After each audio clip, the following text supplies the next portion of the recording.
मनुष्य जो है वो आदमी विभिन्न प्रकार के रंग बदल रहा है और जो जीव जंतु हैं उनके अपने असूल होते हैं, लेकिन इंसानों का कोई असूल नहीं होता है। वो हर जगह रंग बदलता है। जो काम जानवर किया करते हैं वो उनकी कैरेक्टरिस्टिक में होता है, जो उनका अपना गुण होता है, उन्हीं गुणों को जो है इंसानों ने भी अपना लिया है। तो इस रंग बदलती दुनिया में यार दोस्तों, रिश्तेदारों और समाज में बहुत सारे जो लोग मिले वो ज़्यादातर रंग बदलते हुए नज़र आए। तो मुझे जो है गिरगिट ही सबसे ज़्यादा सूटेबल है इस संदर्भ में, इस रचना के संदर्भ में और इस पुस्तक के नाम के संदर्भ में। सर,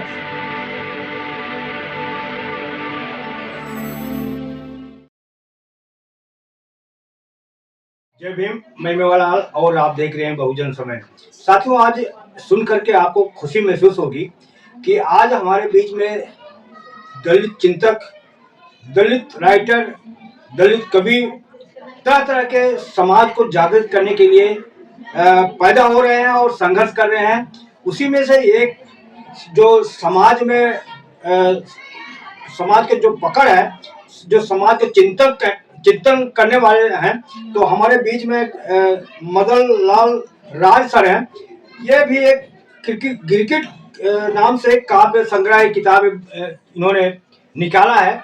आज मैं इस बुक पर ही चर्चा करूंगा सर से कि आखिर इस किताब को लिखने के पीछे इनका मकसद था और इन्होंने जो काव्य संग्रह किया है कविता के रूप में लिखा है कि इनसे समझूंगा कि इस किताब लिखने का इनका मकसद क्या था, ये प्रेरणा कहाँ से मिला और इस बुक में क्या दर्शाया। सर, सबसे पहले आपको जय भीम। जय भीम सर, बहुत बहुत धन्यवाद आपका। सर, मैं आपको ये किताब देकर के बहुत खुश हूँ सर कि आप हमारे समाज, जो बहुजन समाज को जगाने के लिए आपने गिरगिट, आपने जो टाइटल दिया है, ये गिरगिट का मतलब हमें दर्शकों को समझाइए कि आपने गिरगिट ही नाम क्यों रखा सर। सबसे पहले तो मैं ये बता दूं, जो गिरगिट है ये मेरा पिछले 40 सालों का सपना है। मैं पिछले काफ़ी समय से जो है इस पुस्तक को निकालने का सोच रहा था, तो रिटायरमेंट के बाद में ये शुरू किया है। इसका शीर्षक गिरगिट इसलिए जानबूझ के रखा गया है क्योंकि जो है वो आदमी विभिन्न प्रकार के रंग बदल रहा है और जो जीव जंतु हैं उनके अपने असूल होते हैं, लेकिन इंसानों का कोई असूल नहीं होता है। वो हर जगह रंग बदलता है। जो काम जानवर किया करते हैं वो उनकी कैरेक्टरिस्टिक में होता है, जो उनका अपना गुण होता है, उन्हीं गुणों को जो है इंसानों ने भी अपना लिया है। तो इस रंग बदलती दुनिया में यार दोस्तों, रिश्तेदारों और समाज में बहुत सारे जो लोग मिले वो ज़्यादातर रंग बदलते हुए नज़र आए। तो मुझे जो है गिरगिट ही सबसे ज़्यादा सूटेबल है इस संदर्भ में, इस रचना के संदर्भ में और इस पुस्तक के नाम के संदर्भ में। कहा कि समाज में, नेताओं में और चाटुकार में गिरगिट तरह आप देखा आपने, तो आप किस समाज का, आप इसमें संदर्भ आपने जो बुक में लिखा है, किसको ज्यादा टारगेट किया है इसमें? इसमें दरअसल क्या है कि हमारा जो समाज है, वैसे तो कहते हैं कि हमारा देश जो है वो कृषि प्रधान है, लेकिन अगर हम नज़र दौड़ाते हैं तो हर जगह आपको जाति प्रधान ही मिलेगा और ये हमारा देश बहुत ज़्यादा जातियों में बटा हुआ और ये हमारे लिए बड़ी दुर्भाग्य की बात है कि जातियाँ इतनी ज़्यादा बटी हुई हैं कि एक जाति दूसरी जाति का जो है बहुत ज़्यादा शोषण कर रही है, उसके ऊपर दबाव बना के रखती है, अपना वर्चस्व स्थापित करती है। तो ये जो जातियों का विरोधाभास है वो जो है इस देश को पनपने में बहुत कुठाराघात कर रहा है और आगे बढ़ने नहीं दे पा रहा है। तो जातियाँ वैसे तो हिंदू वर्ण के हिसाब से 4 हैं और ये चारों में जो सबसे ऊपर का वर्ण है वो अपने से नीचे के वर्ण को दबाने का काम करता है।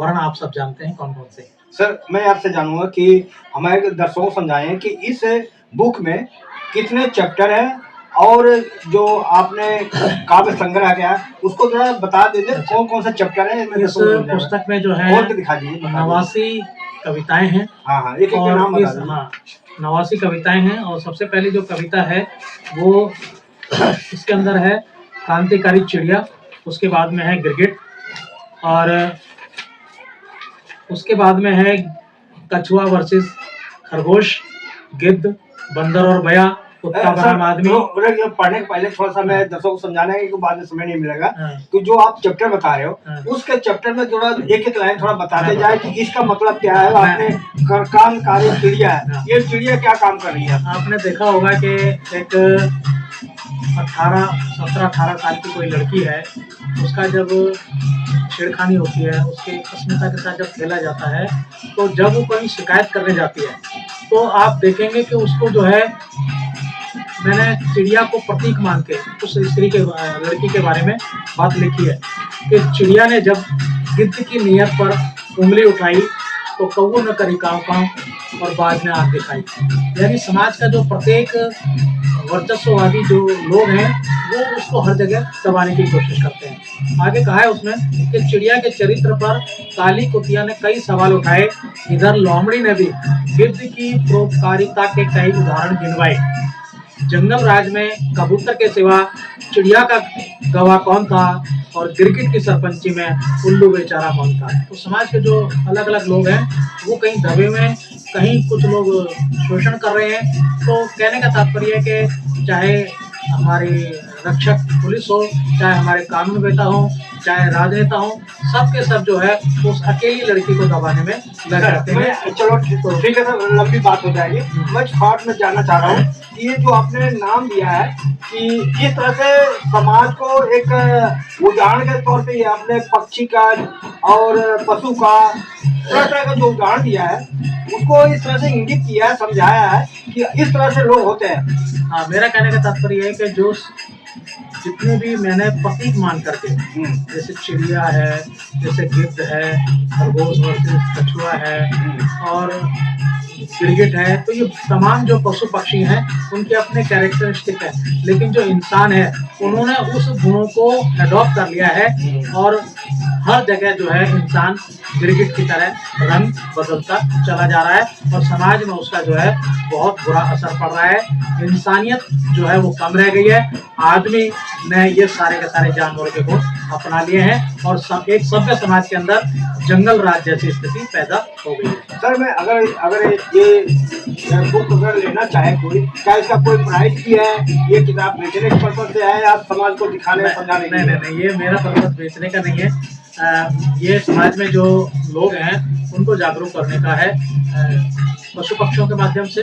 इसके जो दो पार्ट हैं, एक तो पक्षियों के माध्यम से मैंने जो है अपनी बात कहने की कोशिश की है, दबे पिछले और पिछड़े वर्ग के जो लोग हैं उनको सामने आने के लिए प्रेरित किया है। दूसरा जो समाज का पिछड़ा तबका है, दलित तबका है, दलित तबका है, उसको भी जो है प्रेरित करने की कोशिश की है कि वो भी जो है इस दुनिया में आगे बढ़े। दुनिया बहुत आगे निकल चुकी है, लेकिन हम लोग जो है अभी भी दकियानूसी में फंसे हुए हैं। अगर कोई आदमी लेना चाहे, उसको पढ़ने की इच्छा है, तो कहाँ से मिलेगी बुक? सर ये एक द स्टेट पब्लिकेशन है और इसका कीमत जो है वो 250 रुपये रखी गई है और ये जो है कुछ दिन में ऑनलाइन भी आने वाली है।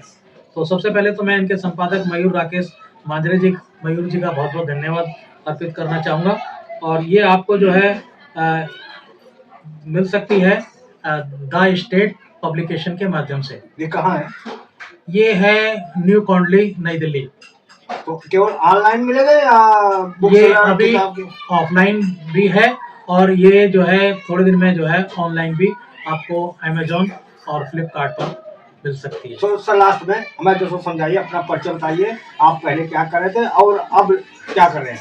मेरा नाम मदन लाल राज है और मैं रिटायर्ड लेक्चरर हूँ दिल्ली प्रशासन से और मैंने लगभग 36 साल की नौकरी की है और आजकल जो है स्वतंत्र लेखन कर रहा हूँ, कवि सम्मेलनों के माध्यम से और स्वतंत्र लेखन के माध्यम से। जो दलित वर्ग है, जो पिछड़ा वर्ग है, जो वंचित वर्ग है, उसकी सोच को परिवर्तन करने की कोशिश की जा रही है। हमारा जो है किसी समाज विशेष से डायरेक्ट लड़ाई झगड़ा नहीं है, केवल वैचारिक जो मतभेद है, अगर हम इन मतभेदों को दूर कर सकते हैं तो मिलजुल करके इस देश को आगे बढ़ा सकते हैं। लास्ट में अगर हमारे नवयुवक जो बच्चे हैं और महिलाएं हैं, उनके बारे में विशेष कोई संदेश देना चाहें तो बताएं। सबसे बड़ा संदेश ये है कि आज के टाइम में जो है हर आदमी को आज़ादी है कि वो पढ़े लिखे और आगे बढ़े और आज के समय में जो है हर प्रकार का जो रोजगार है वो उपलब्ध है, देश में भी और विदेश में भी। जो हमारे जो पंख हैं वो खुल चुके हैं। मेरी एक इसमें कविता भी है, अब पंख उगाए हैं, तो अगर है उसके संदर्भ में पंख उगाए हैं, अब मेरे पंख उगाए हैं, असीमित अंबर खंगालूंगा, उड़ने का हौसला है मुझ में, नभ में हिंडोला डालूंगा। नई बयार नूतन व्यवहार, अभी और बदलेगा संसार, नए रास्ते खोज निकालूंगा, मैं नई मंजिलें रच डालूंगा।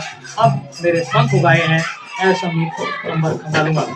बूढ़े बरगद कब तक खड़े रहेंगे, क्यों पौधे बिन धूप छांव में रहेंगे। कटीले गोखरुओं को निकालूंगा, उनकी जड़ों में मट्ठा डालूंगा। अब मेरे पंख उगाए हैं, असीमित अंबर खंगालूंगा। वीरता लिखी चारण भाटों ने, तलवारें हरा दी बबूल के कांटों ने। हर किस्से में राजा और रानी थे, आम आदमी तो बेचारे बेईमानी थे। जानबूझकर गिराए गयों को संभालूंगा, वंचितों की कहानी लिख डालूंगा। अब मेरे पंख उगाए हैं, असीमित अंबर खंगालूंगा, असीमित अंबर खंगालूंगा। बहुत अगर आप उसको पढ़ेंगे तो उसमें खुले तौर पे इस चीज को लिखा गया है कि इस समय जो है जिस आदमी के मन में कुछ कर गुजरने की हिम्मत है तो वो बहुत कुछ बन सकता है। परेशानियां और बंदिशें तो जीवन का एक वो है ही है, उसमें उलझना नहीं है, बल्कि उसको समस्याओं को पार करके आगे बढ़ने हमें सोचना चाहिए। चलो धन्यवाद सर। तो ये सर मदन लाल राज सर है। कैसी रही बातचीत, आप प्रतिक्रिया में जरूर बताएं। इनके जैसा और भी हमारे दर्शक जो देख रहे हैं सुन रहे हैं, आप भी कुछ न कुछ किताब लिखिए, बोलिए, लिखिए, और कुछ नहीं कर सकते आपके पास मोबाइल है, मोबाइल से आपको अच्छी अच्छी जानकारियां लोगों को बताइए, जागरूक करिए। जय भीम, जय भारत, बोलिए तुम्हें दिल्ली। Thank you.